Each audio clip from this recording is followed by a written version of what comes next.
Welcome back. SKT and G2 have returned to the Hubbing Gymnasium in Taipei for Game 3 of the semi-final series, where G2 Esports has tied the series at 1 win apiece. Players were just moments ago backstage, and they'll be getting ready for the draft of Game 3, in which SK Telecom had side selection. They chose blue side. I'm going to turn to my analyst and ask a question. Yes. Is Clid's effective champion pool only Lee Sin and Jarvan? He's played the two, just so we know, all year long. 24 Lee Sin games, 14 Jarvan games, then 5 Rek'Sai, 4 Elise 3. So there's a huge drop-off, and we just saw the impact on Vi was very limited. So this is where I start to ask questions, because it definitely feels like he is very strong on particular champions. And that's not to say that I don't think he can't perform on the likes of Elise or Vi, but I do start to ask these questions when I see a Vi locked into a composition where a Morgana has already been secured. I think effective champion pool, the definition there has to be kind of held up to scrutiny, because if you're judging it based on this year, I think it's a fair thing to say. Is Elise is his kind of fourth fallback champion, and that has been lower priority recently because of not wanting to overload on magic damage. Back in the LPL, when he was on Jingdong Gaming, we saw Kindred, we saw a lot of aggressive picks from him there. His Nocturne is kind of his other natural fallback, but Nocturne versus Vi, Nocturne can't do much at level 4. Vi can play make. So I think the Nocturne is the next logical one. If you're asking about a really extended bench, though, quick shot, I think that is a fair thing to say. But then theoretically, your aces, your Martyrs, your Fakers, your Teddies are getting some nice champions in coordination with that. Now, of course, they need to perform on those champions as well. This time around, the Draven Morgana seem to have an answer in the bottom lane. Caps surely does not get Akali again after showing that performance, even into Faker's Sylas. It wasn't necessarily the 1v1 that really dictated the game. I felt like Caps had very influential picks elsewhere around the map. But what else would you anticipate for this draft, Thaddeus? Well, I think that Jarvan will continue to be banned away. I hope that G2 do not allow Clid to have that champion once again, because he has demonstrated multiple times why that he is so good at the champion. My next question kind of falls into, what do you then give up? Because in game 1, G2 decided to ban Ryze, Akali, and then the Sylas. So they wanted to take all of these flex picks off the board. So which of these flex picks do you then leave open? Surely it must be the Sylas, but then, like, what do you trade in exchange? But I actually wouldn't mind going on kind of the mental question of going back to game number 1. Same scenario, giving over Jarvan first with things like Rek'Sai to answer it.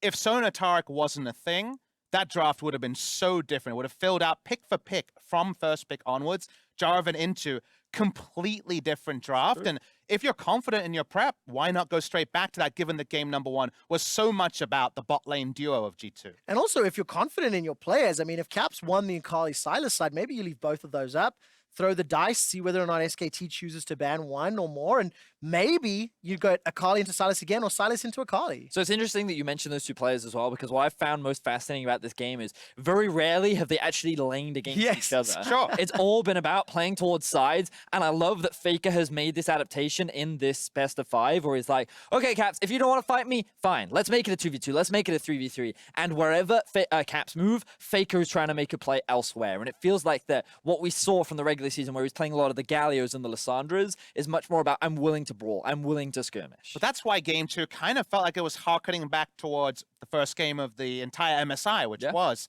SKT versus G2, because SKT's tools were inferior in the early game and was inferior in trying to hit those silents. So because of that, they were kind of held back and shunted out of the early game pace that G2 were largely able to set. Yes, G2 made a couple of mistakes that kind of kept SKT in the conversation, but if G2 is cleaner in the early game, SKT might not even got the one chance that they eventually got. Yeah, and absolutely the case. I mean, it is just great to see over the course of the tournament that, technically speaking, these teams have now faced each other 4 times. It's 3-1 in favor of G2 Esports. They won both of the group stage games in vastly different ways. Game 1 was clean. It was clinical. It was, putting Wunder on his Jace at the tip of the spear and then unlocking the rest of the map.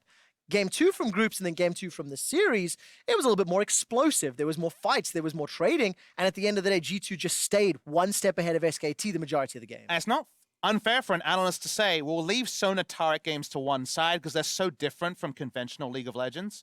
If you do that, G2's 3-0 against SKT, so we've yet to see a standard victory for SKT, apart from how they were able to disseminate the Sona Tarek in game number 1 of this series. And it's so interesting to think that G2 Esports is coming into this one and they have a foot in the door at the finals against Team Liquid.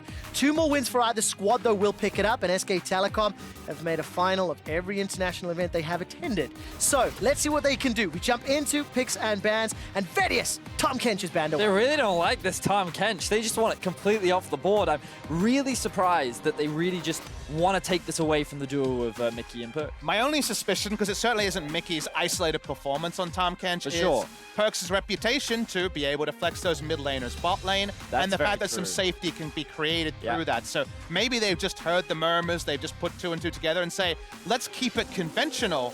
Speaking of conventionality, no Sona Tarek ban in this game number 3, and the Kalista taken out 3rd by G2. So they are expecting the Jarvan priority, or they're actually leaving both open. So they're saying, all right, if you want Jarvan, we'll take Sylas. If you want Sylas, we'll take Jarvan. But obviously the next question is, what does G2 have prepared to deal with this Sylas pick?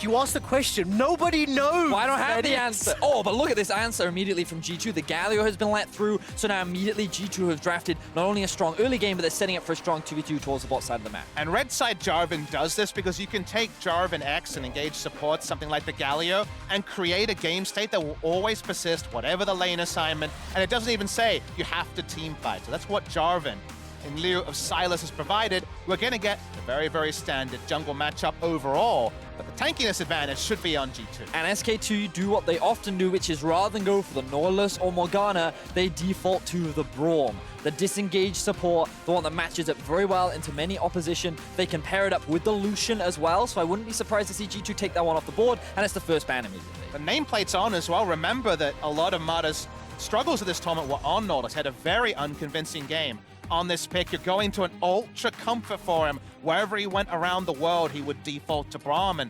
comfort in this 1-1 stalemate scenario can hold a lot of water. And now we need to find out in the one-on-ones, what will these solo laners be running? G2 Esports still holding all of their cards. They've seen Sylas on the table, and Irelia is now banned. Lucian Ezreal taken off the table along with that Kalista. Teddy's going to be digging a little bit deeper down this pool. Yes. Yesterday we saw the Sivir coming out from Double Lift. I'm wondering what options SKT want to run. And I love the bans because you're banning 2 champions that can fight earlier, and you're saying, take the Sivir. Late game's wonderful, but it was the late game that never came in game number 2, and I don't think that SKT can afford to take inferior early game tools. And speaking of late game, the Vladimir is a bit of both. So let's just notice the difference between game 1 and game 3 now for G2. They were hesitant to lock in the Sona Tarek, whereas this time around, their drafts and picks are immediate. They've locked in the Galio Jarvan, they knew the Kai'Sa, immediate lock-in of the Vladimir. This is the prep that G2 came in with day 1, and as you said, Papa Smithy, looks like they're just sticking to it. On the side of SKT, after blind pick, it's going to be Kennen and the obvious Sylas first pick here, but 80 carry pick here is interesting. If you pick Varus, you're going to get team fault womboed to death. The Vayne is what they hovered and would have more tools to self-peel. The Varus would be super early game, and you'd have to ride the storm through from the early laning phase. So the risk of running a Varus is that he doesn't have those mobility tools or escapes. So against a heavy dive comp like Vladimir, Kai'Sa, Jarvan, Galio, all the champions locked in.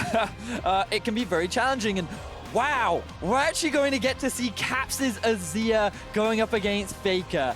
This is exciting. Oh, but I'm nervous because win lane, win game has helped define this series, and there's some scary solo laners here if G2 fall behind. But the Azir can win lane in the 1v1. It's not like there was a struggle in the 1v1 versus the LeBlanc. It was the roam potential. And now the onus on FLICKR, someone who at his best could still be considered someone who wants to look for individual lane advantages rather than spread leads like Caps, who is kind of cavalier and leaving at level 3. FLICKR might have to change his innate identity to make this work. Well, G2 Esports creative, explosive, inventive team. Caps has debuted his first ever Morgana and now his first Azir of the year. and it's against SK Telecom. Now, I'm really excited for this matchup because in the top lane, I feel like SKT should have priority early. Kennen does very well into the Vladimir.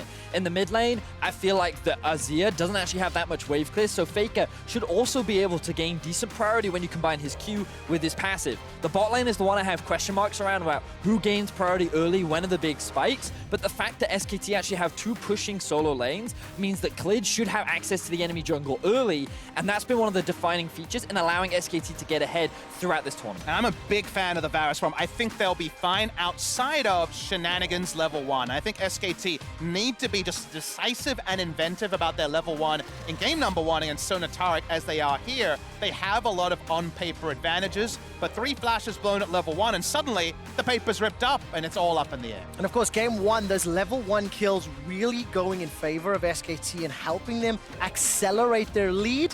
We saw a little bit of play from G2 toying with some level 1s as the game has, as the series has unfolded. So I want to track their decision making and also then take a closer look at some of these keystones and decision making here. As it stands, SK Telecom leaving the base.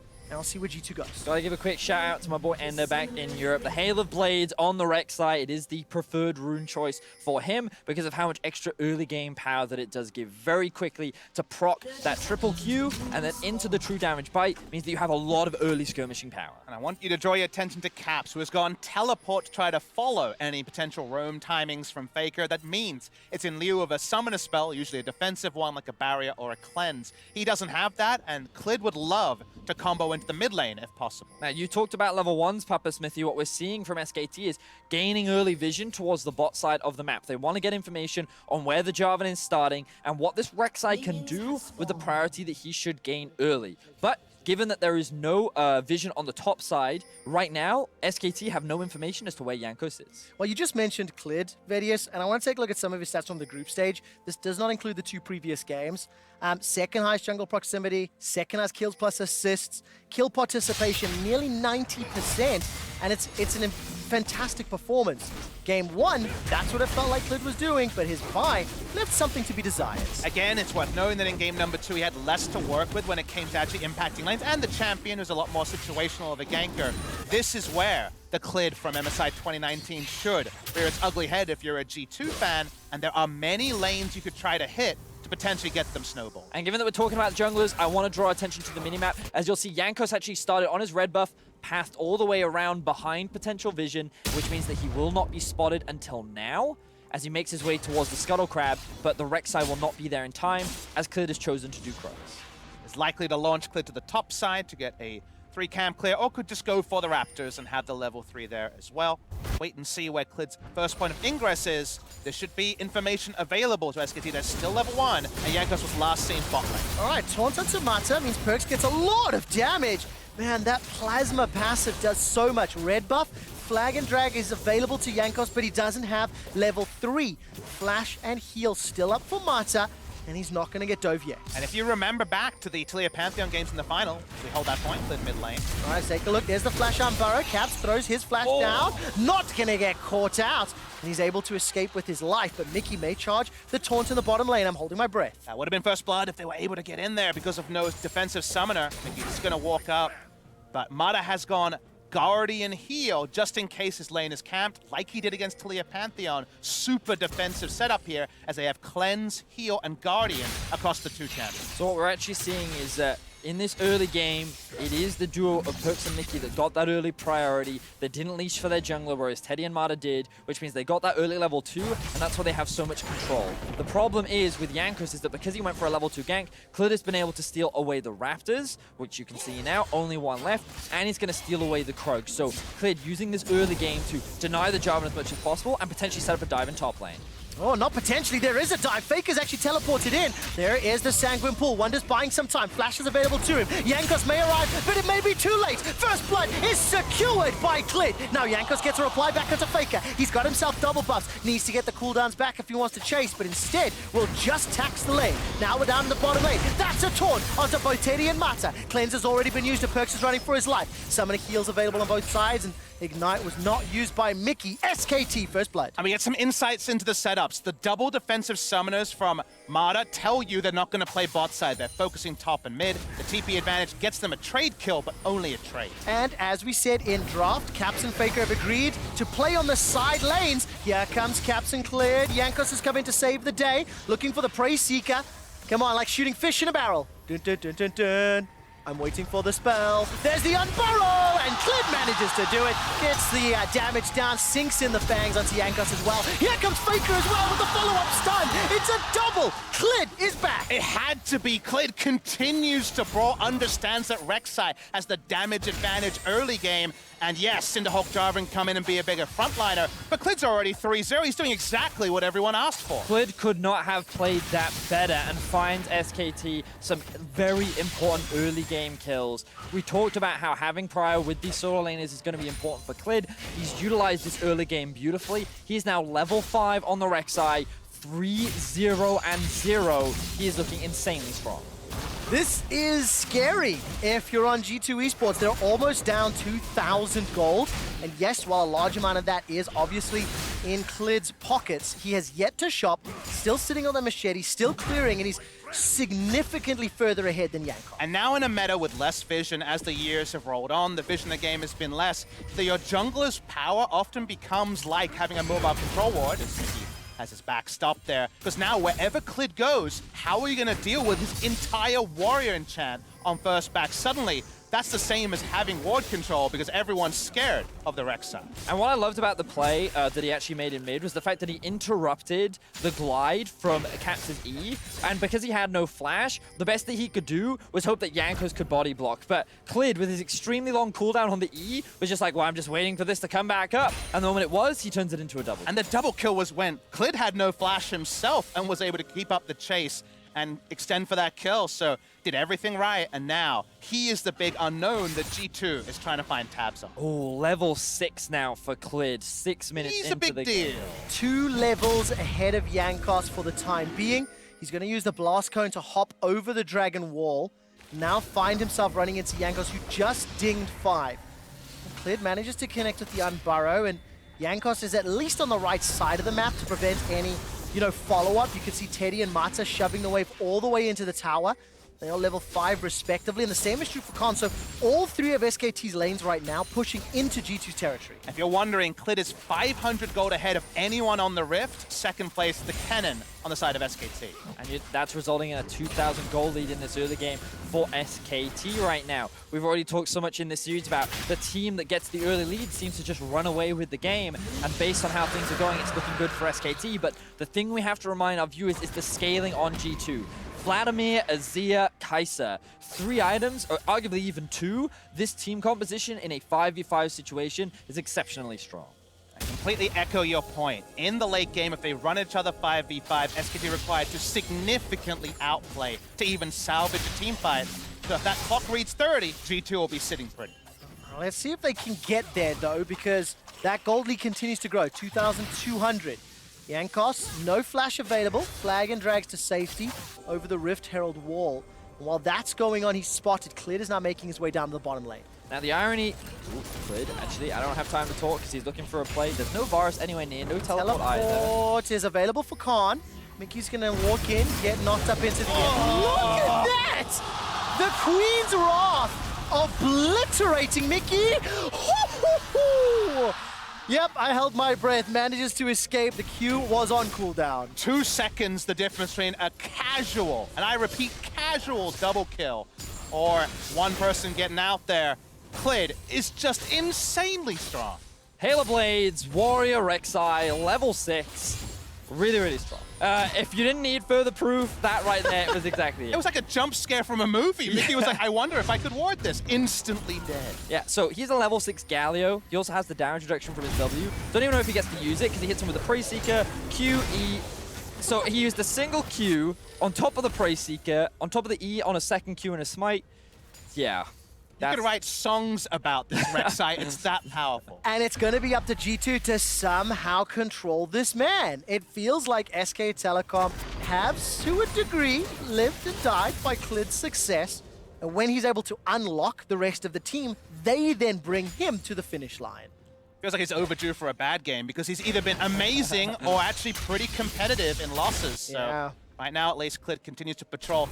Double Infernal spawns for the early spiking team. Does sit well for SKT. And notice how initially Perkz and Mikyx had some priority in this lane, but now they're like, we can't go anywhere because we know we lose every 3 versus 3. But you got to keep an eye on that ward that's sitting right behind the lane right now. There is the potential for a flank from the side of G2. All right, teleport is just about available for Wunder. The engage is coming in. That's already won, thanks to Chains of Corruption. Mikyx's able to escape for a few seconds longer. Gets unburrowed and knocked up. Now FLICKR's down to 200 hit points. Wunder's teleport still not available. Here comes Caps. He's caught by Clid. Void Rush has already been used. The Emperor's Divide goes out, and that's a dead Cap. You can't get away from it. The Cataclysm comes down, at least a reply back, and crucially, it's a shut-down gold secured. Now Wunder not going to be able to TP. He is running for his life. Already used the flash and the W, and Khan is able to win the fight. Now they re-engage, this time from FLICKR under the tower. Perkz is trying to get the damage out as Jankos stays alive. The tower helping out. FLICKR goes down. Here comes Khan. No slicing Maelstrom. The target for now is Mata. The turn, the burn. Mikyx comes in with the interrupt, and Perkz gets himself a kill.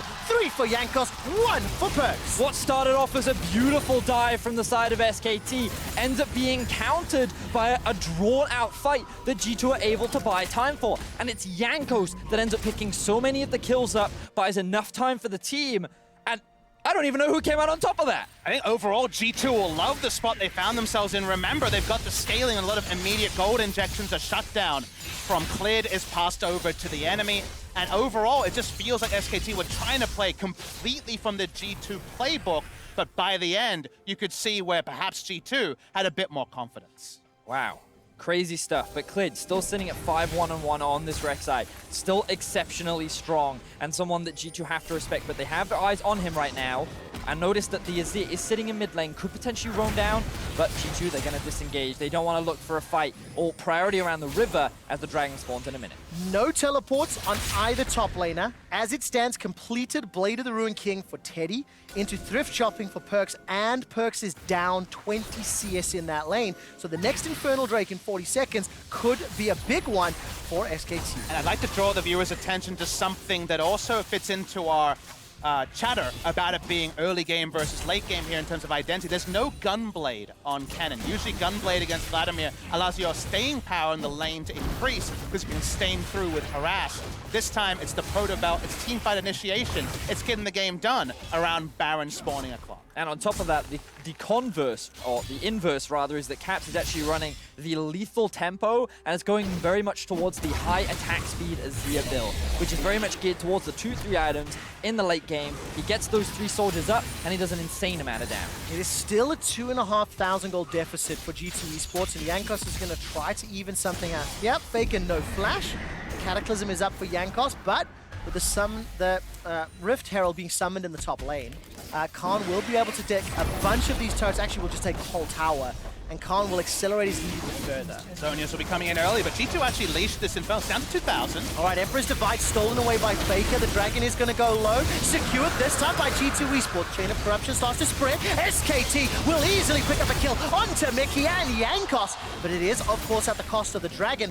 Add in the tower gold. SKT, I think, will be happy with that. SKT pretty much get everything that they could want because they can likely convert this into more tower plates in the mid lane. Caps runs the risk of getting dived. While he does still have the ultimate, he has to be careful. He does indeed. No flash available to him. Uses the Conquering and Shifting Sands to escape.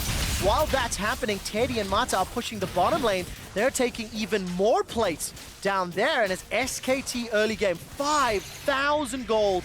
And this is going to be a teleport here from Caps just to try defend. Remember, still no flash, and every time I see Clid step forward, I'm just like, he's going to kill someone. It's just such a fascinating game state, Varus and Quickshot, because the Infernal plays into how strong this game will eventually get from a team composition point for the side of G2 Esports, but the immediate gold of the plates gives SKT more agency now. So the Infernal really only doubles down on what G2 will have as an inevitability. So SKT just continue to keep up the same game plan, and G2 still pretty happy about an Infernal. And you can understand that G2 decided to go for the Infernal because they noticed that, hey, Rek'Sai's top, he's using the Rift Herald, but because of how quickly he took it and because of how slow G2 were to react, it was very easy for SKT to actually force that fight, get the collapse, and even without Khan, they were confident that they could win out in that exchange. Are we in a situation where the gold lead is substantial enough to believe that this is SKT's game? And the question is, if, you know, where are the comeback opportunities? Obviously, defend and team fight, right, for G2. But there's got to be that breakpoint where the lead is just too insurmountable. I think we're on the precipice, but I think SKT have definitely hit their early timings running, so I think SKT are happy about their position, but they have to reevaluate on kind of a 30-second cadence. Every 30 seconds, have we done enough to move our agenda up more and more? Whereas G2 are not in completely a hole. They are with some kills, they are with an Infernal, and they are able to stick it. So we don't know the answer just yet, but I think SKT overall, I wonder on Varus next time, do you go Rage Blade to maximize your damage, or do you go a more Malmortius to frontline? I feel like there's advantages and disadvantages to both decisions. Yeah, item breakpoints are kind of what I'm looking for with response to Papa Smithy, because, like, as he rightly says, I think that G2 are at a point where, even though they're at a deficit, once they hit, like, 3 items specifically, that's when I feel they can actually look for fights. But SKT have such a massive lead, they have so much freedom and control to force these fights, and the question honestly becomes, will G2 actually be baited into going for these exchanges? Oh, flash for flash. Caps looked for the Emperor's Divide. FLICKR responded, and he's stolen away the Hemoplague.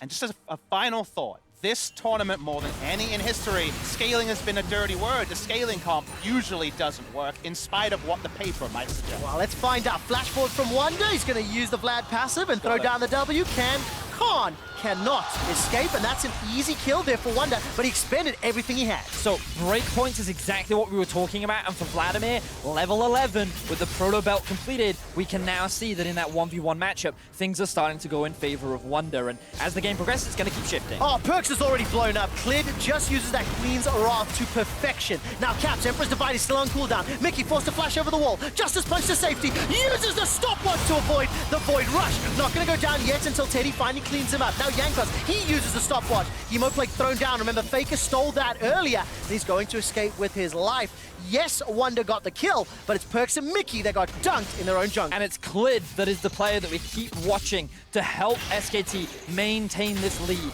7, 1, and 3, 100% kill participation so far for the SKT jungler. This guy has been on a tear in the early game, has the Black Cleaver completed, and as long as he is still on the Rift, G2 are going to struggle to find ways back into this game. And you can see that he's handedly ahead of everyone else in the Rift. Remember, he doesn't trade in lane and get damage numbers. This is purely from his gank time. It's very rare a jungler has the most damage done by this margin. Well, when you've got 7 out of the team's 10 kills, I think that will skew it just a little. But yes, the point still stands. Very rare for a player at this caliber, at this level, to have this amount of impact. And now with the Black Cleaver to back it up, I mean, just look how quickly Perkz dies. So Perkz has no vision on this side of the map.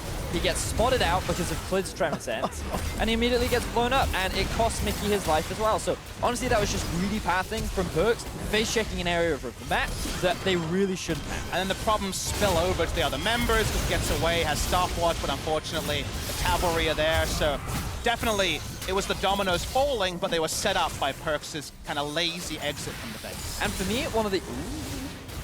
Wait. Slicing Maelstrom just come up. Wunder will get stunned. We'll get a big chunk of heal from the Hemoplague and bring it back to 50%. And with these items, remember, no Gunblade, Proto Belt.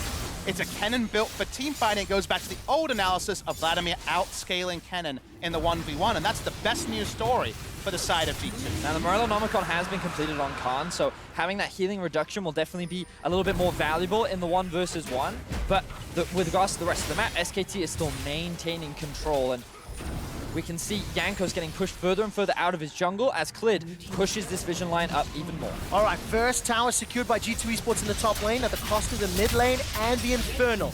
That's 2 Infernals for SK Telecom. 6,000 gold lead for the time being.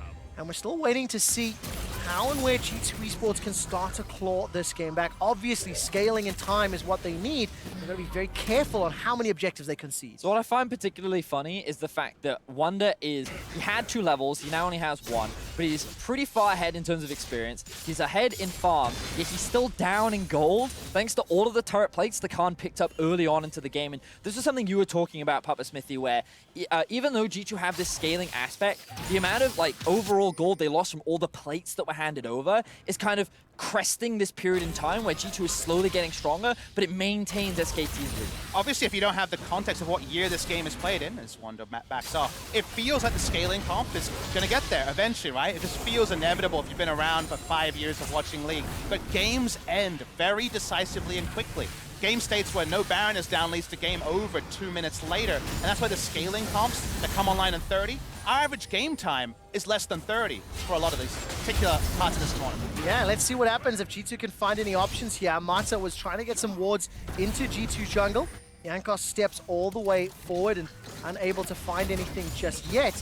But one of the benefits that will come up is that Shurima's Legacy Sundisk, the tower that Caps can bring up, will allow them some additional time to stall this game out. It's 20 minutes in, but Caps is dead. He's going to get caught up. No! He escapes the eventuality.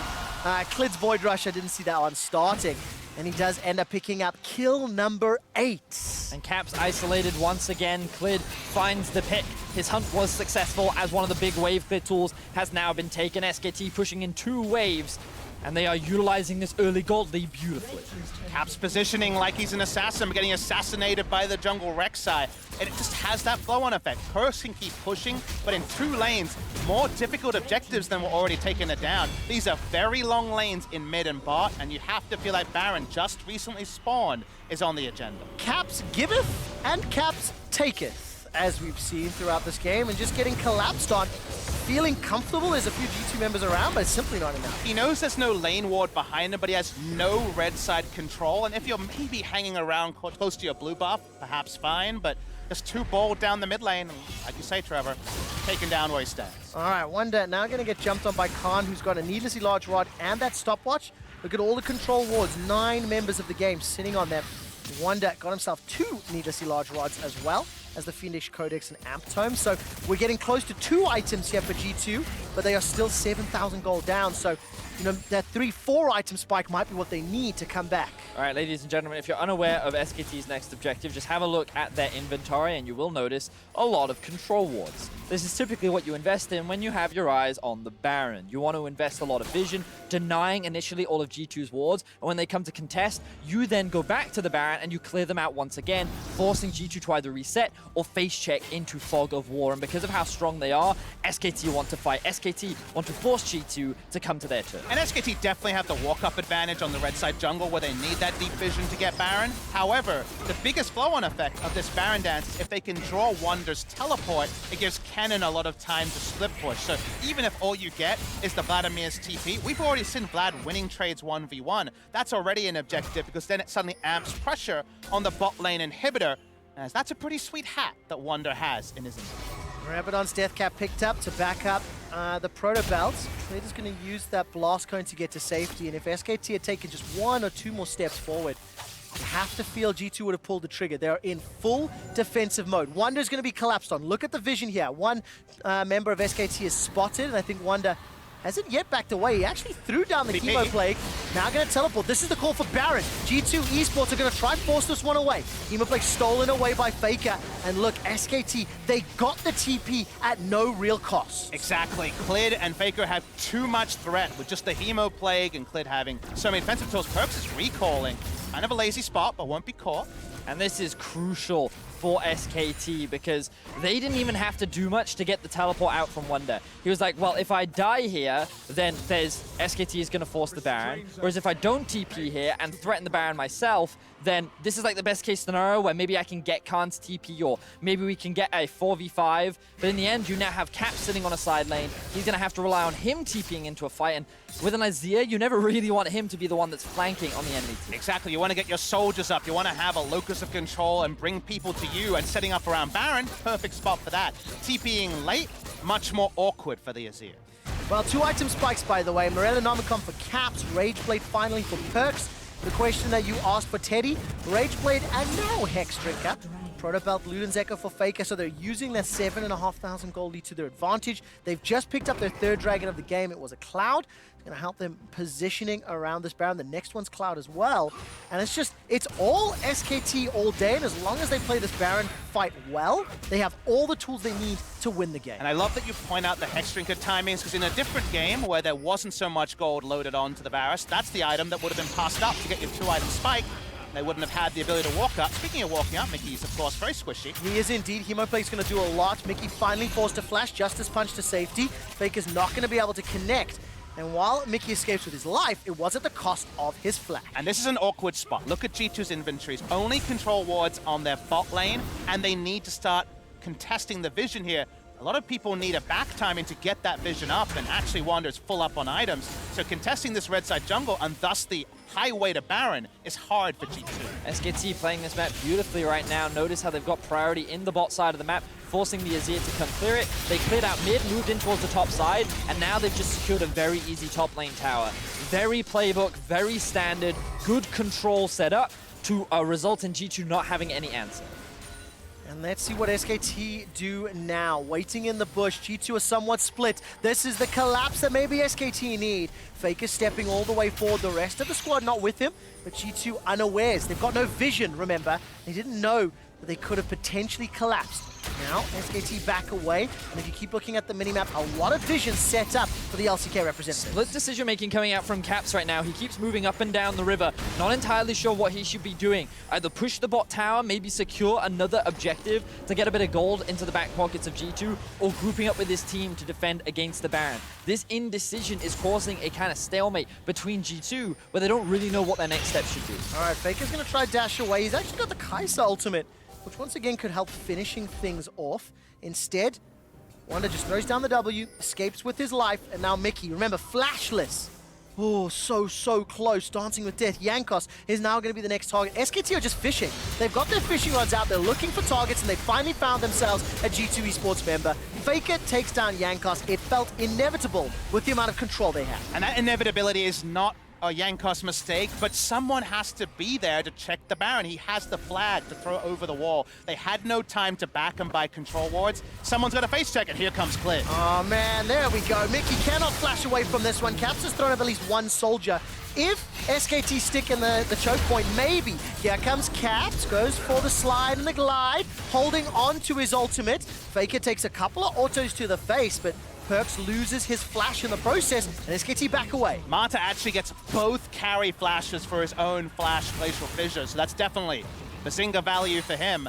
The Baron start still hasn't happened. They're still worried about the wombo that can take them out from the Baron debuff if they actually try to force the objective. So even with a 2-level lead in Smite, and with how damn strong Clid is, it's still about the picks in transition and not about rushing down the Baron. Insanely respectful play from SK Telecom, and it suits their style. Methodical, to the playbook, textbook.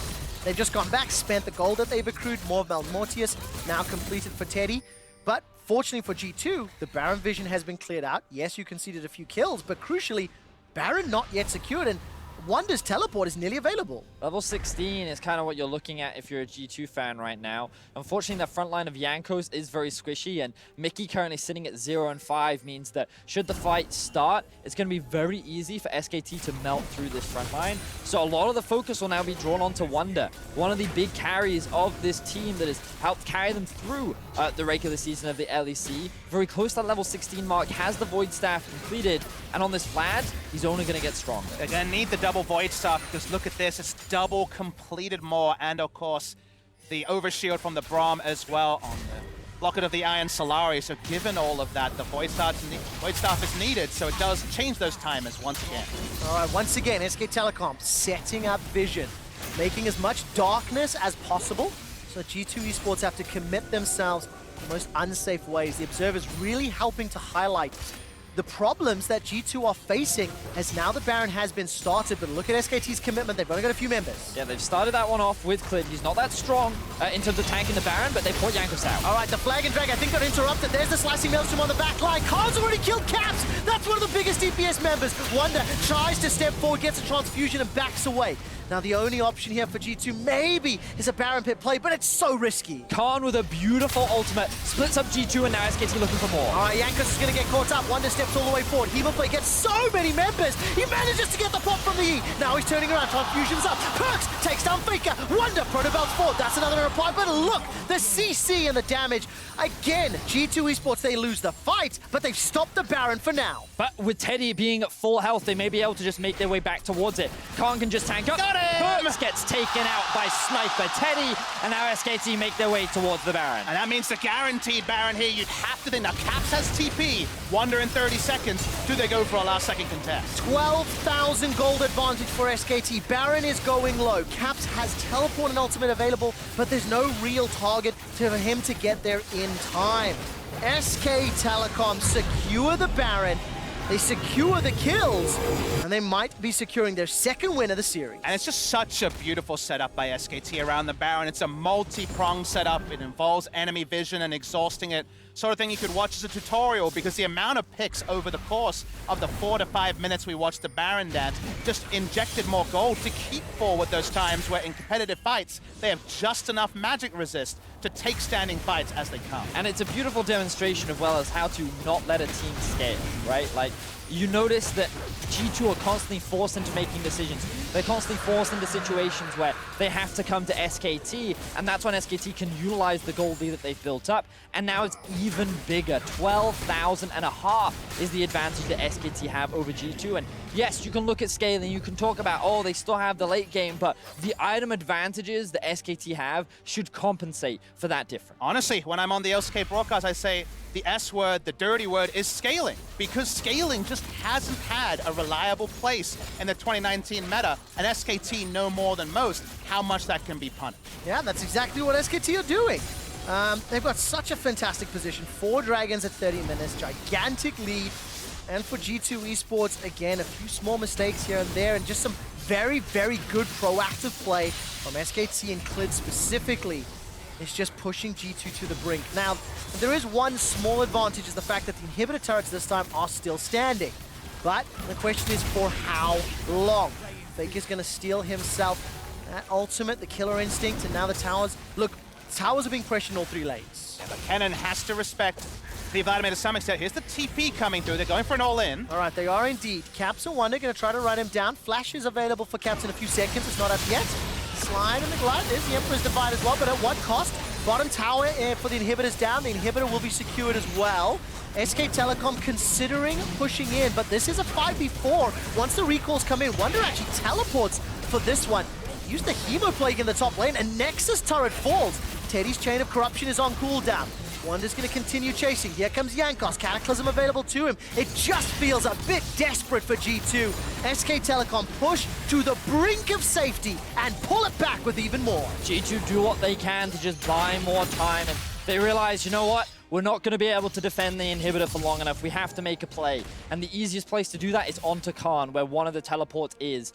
They invested so many ultis into it that I don't even know if they could have gone for that trade. And meanwhile, Caps is just losing his life in the end. Yeah, the Void Rush was good. The reply flash, though, now Caps throws down the passive. This will get the teleport out of FLICKR, and Perkz will arrive in time. So very, very, blue suede shoes steps there from Caps to stay alive. Pretty significant that he actually blows FLICKR's teleport. It was a 2-0 teleport advantage. Now only Khan has his up. Sun turret allowed him to walk away and saunter away, but the flash being down means no future aggressive plays from Caps. Kind of predictable given there's no Zonias to go for those Azir sex plays. And remember, the SKT, they don't need to look to try and end the game right now. Their next objective will be this Baron. They've secured the bot inhibitor, so now they'll just keep maintaining pressure in both mid and top and zoning vision away. Do exactly what they did before to secure that objective, and then they can look to end the game. And of course, please don't take what I'm about to say as disingenuous. This is SKT's game to lose. They're in a fantastic position, but we have hit 3 or 4 items for all of G2 Esports. Hourglass now for Wunder. Void Staff for Caps. Hurricane for Perkz. The problem is they're staring down a 13,000 gold deficit. No Nexus turret in the bottom lane and super minions. So they have to win multiple back-to-back flawless team fights to claw this lead. But our early game analysis for G2 fans was if it was 5v5 fights and the clock read 30 or more, then they should feel confident. Okay, tempered, yes, Yeah. an asterisk, but there is still a future where G2 fight their way out of a very awkward position. Well, let's see if they can do it, because there's no room for error. 1 minute 20 for Mountain, 1 minute 50 for Baron. And I feel like SKT have used the pressure of objectives just so well. As you mentioned, Papa Smithy, it's like clinical or textbook play. And you see the vision already set up in the top half of the map. Khan ushering in the supers in the bottom lane. He's got TP available to him. So SKT have got a lot of options to work with. I think SKT are playing some very clean and methodical League of Legends. I think that this is the best showcase of this textbook playstyle, and typically we would praise G2 for being the team that would rip a page out of the textbook and do something crazy. When you're trying to set something up, they would go for the play. Ooh, they're actually going on to Teddy right now. They are indeed. Flash is available. Teddy has used it. That's Mikyx's ultimate. Slicing Maelstrom, though, has done so much work. Jankos and Caps are obliterated. The page was ripped out the textbook, and it said, oh gosh darn, this could be the game. Wunder's going to get jumped on by the Void Rush, and then he throws down the Chemo Plague onto 2. Stays alive just a couple seconds longer. Perkz is the next target. He flashes over the wall. Khan's going to try chase, but he's got no flash available to him. Wunder still stays alive. The transfusion and the Hemo Plague kept him alive so long. Protobell goes forward. Tides of Blood is doing work. Needs another transfusion. Hourglass buys some time. That prevents the stun. That prevents the death. Now Perkz will get shut down by Clid, and Wunder steps forward. Look at the Nexus! Samata. Sanguine Pool is thrown down, but the Nexus is being focused. SK Telecom lead the series 2-1. And that's one way to do it, guys. Tactical inting, stand forward, be a tasty Varus. Oh, so tasty. He had his summoners, he had everything up, and that was exactly the bait that G2 took, and the one that accelerated their demise. Sorry, I think that has to be added to professional lexicon. Tactical inting. It's like a zoning ultimate. It's on that tier of awesomeness. Wait, don't try this at home. No, absolutely not. 10, 1, and 8 out of SKT's 22 kills. Clid was involved in 18 of them. So when he's on a comfortable champion, holy moly, does he do a lot of damage. Yeah, I seem to recall him just getting one really good play where he was like 3-0-0, and I was like, so I guess the early game is SKT's now. And what we're learning is that yesterday, the games ended up just being team fights. It was IG versus Team Liquid, team fighting, team fighting, team fighting. So team fighting comps ended up prevailing. Today, it's all about the early game. Both these teams know what to do with a lead. They like to strangle you out with the advantage that they built, and they rarely give you opportunities to come back. So as we move into game 4, that early game advantage is what we'll be looking at. The team on the blue side that had the priority in draft and side selection is the team that has won their games. Let's see if G2 can even the series and force us to Silver Scrapes, or if they get eliminated. SKT are 1 win away from returning to MSI Finals, and to break down how they picked up Game 3, let's hit the State Farm Analyst Desk. Thank you very much. Quick shot. SK Telecom push us to match point here with that win over G2 in our third game. As Quick Shot was saying, so far through all 3 games, the team that gets out to the early lead is the one that comes away with the W. That trend continued here in this third game.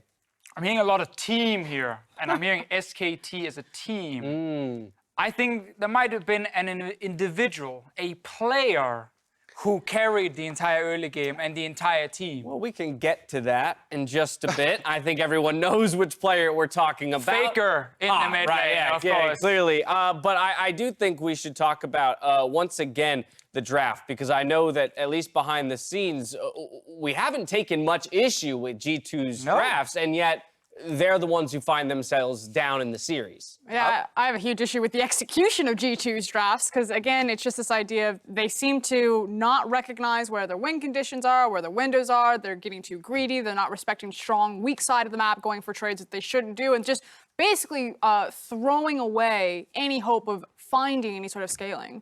I was just so surprised in the first place to see them draft a full scaling team fight composition. I mean, straight from there, I was like, okay, this is going to be a different look. And then I expected the different look that actually didn't come through in the game. But I think if we look at all the lanes, like Galio Kai'Sa is actually a fairly strong early game lane. So it's not like pure scaling in that sense, right? Yeah, I was playing it yesterday. Azir free farms in mid, so that's not bad either by any means. It's not like losing lanes. I think Kennen gets a slight lead maybe early over Vladimir, but that turns. We saw that solo kill come quickly. through for Vladimir. All the lanes in that regard were not meant to just be pure scaling, but obviously you still need a couple of items on each of the carries to really take over late game teamfights. And can you get there? In this series, the meta, not like yesterday where it was all about getting strong late game teamfights, this meta is all about who's winning the early game in this specific series. And that's where while you had even lanes, there was a jungler on one side. Now we can take a look at Clid and all the work he was doing in the early game, because everything you just said to me there in terms of the way the teams or the lanes match up does not dictate that SKT would come away with as big of a lead as they did. Therefore, it fell on this Rek'Sai to make it happen. And this is the reason that Spawn and I had a highlight package on Clid at the beginning of the day. They started off with the first blood dive on top side. It's not so bad because Jankos does get the counter kill there, but then Clid goes straight mid lane here. Surprises Caps, I believe, from behind. 1v2, I got this. And chases both of them through their own jungle, calling FLICKR just to give him some backup. Does get the tunnel through with the range there to take down Caps, then turning on Jankos, knowing that he has FLICKR behind him as well. Goes for the flash stun and to secure the second one as well. Clid is SK Telecom's early game, and he proved it once again. And he allows them to get to their team fighting phase. So yeah, he dominates the early game. He can make all these plays. He can be that superstar status. But SKT are still at their core when they're a team fighting through this tournament. And Clid is the main guy who gets them to that point. I mean, I think this was one of the most dominant jungle performances we have seen in an international game. Like, he single-handedly won the early game and the mid game for this team because he kept finding picks on people like Caps in the mid lane, like jumping him, surprising him, actually just be like, you're disrespecting me by just standing here farming, think you can dash out. I can time my flash in to get a knock up on you and just one-shot you because Rek'Sai can then follow when you try and dash out with her own ulti. Like, there are so many things he did in this game to just get SKT like a 5, 6, 7K goal lead. I feel like every other member we're just kind of be like, we're not going to do anything without him. Where's he at? Well, they're feeding him information, and that's why we highlighted, like, he is such wards. He's such a cerebral jungler. He also had the highest wards cleared and placed per minute of any jungler of the tournament coming into this series. But it's about how he sets himself up with his positioning to be in place for these plays. People always focus on the kills and on the big bounty that's going to be on that jungler, but he's such a smart player. That's fascinating. You don't usually find a player who holds #1 in both positions, wards placed and cleared. I do want to take a look at one good look from G2 in this game. Came 9 minutes in around the bot lane turret because I think it exemplifies for me that lead that SKT had, while G2 still understands how SKT wants to play the map. Yeah, and again, the champions can actually still fight. Again, it's not the pure late game where you just have nothing you can do early against all the other champions of the other team. So this was obviously SKT using the advantage to try and push them off turret and get another kill, but they managed to at least get a huge shot down. Sadly, it goes to Jankos and not Perkz, but still, like, G2 had a few ways to stay in the game here. I still think they take a lot of really aggressive, almost cocky kind of plays when they are actually in a late game advantage. And funny enough, SKT had the same issue last game. So it's just very clear that both teams are really good at actually snowballing from the early game, whether it's one player or the entire team doing it. And 3 games in a row, that's been the case. The late game scaling team have lost really hard and been unable to hold on. That turn right there, the replay we were just watching, was the moment where I got hope for G2, though. Same, 100%. That money going over to this team, that is their hope, right? But then Clid picked up right where I think he left off right after that. And It was like 10 seconds later. So here we are going into game 4, match point for SKT. G2 needs to claw back. We've seen the blue side team winning throughout this series in contrast to the red side team just yesterday. But again, the focus seems to be so much on which team can build and sustain those early leads. So for G2, Deficio and Frost, where does that come from? Who is responsible for generating that on G2? I think the idea with the strong bot lane they had in game 2 with the Draven Morgana was very, very smart. Allowed them to very easily play towards that lane. Caps right now has been a bit too inconsistent to say he will win you the early game because it is very 50-50 in what he's doing. So I'm actually looking at trying to play through strong bot lane. I think Mata especially is someone you can really punish and get an advantage against. Final thoughts? I just feel like it's up to Jankos. Like, if we see Jarvan versus Rek'Sai, I'd actually like to see Jankos on the other side of the matchup, just because I feel like a more not control because she can skirmish, but that trackingness that she provides to a team. Because I don't think that Jankos needs to go toe-to-toe with Clid and always look for the counter gank. Obviously, that feels nice, but just track him. find him, try to absorb that information. If Jankos can just keep track of him and you can get winning matchups using flex picks, allow G2 to play their lane phases without the junglers interacting. Well, they've got to put 2 wins together if they want to move on to the finals and face TL. MasterCard, though, is putting the best fans in esports in the spotlight by surprising this tournament's fans of the day. For today's semifinal, that honor goes to G2 fans Anthony and Gareth, who made the trip from Australia to cheer on their favorite team. MasterCard hooked them up with the Kindred and Nasus plushies as they cheer on G2. We'll see if the European representative can tie the series when we return for Game 4 after this.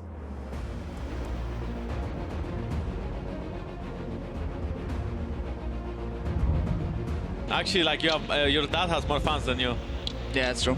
It's so famous. Honestly, I think your dad has really insane branding. Capstar probably has more followers than some LEC players. Yeah, I think so. He has like a few K, I think. How many? 1-2K, I think. I'm waiting for the spell. There's the unburrow, and Clid manages to do it. Gets the damage down, sinks in the fangs onto Jankos as well. Here comes FLICKR as well with the follow-up stun.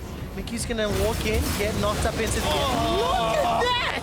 It's 20 minutes in, but Caps is dead. He's going to get caught up. No! He escapes the eventuality. They may be able to just make their way back towards it. Khan can just tank up. Got him! Perkz gets taken out by Sniper Teddy. They are indeed. Flash is available. Teddy has used it. That's Mickey's ultimate. Slicing Maelstrom, though, has done so much work. Jankos and Caps are obliterated.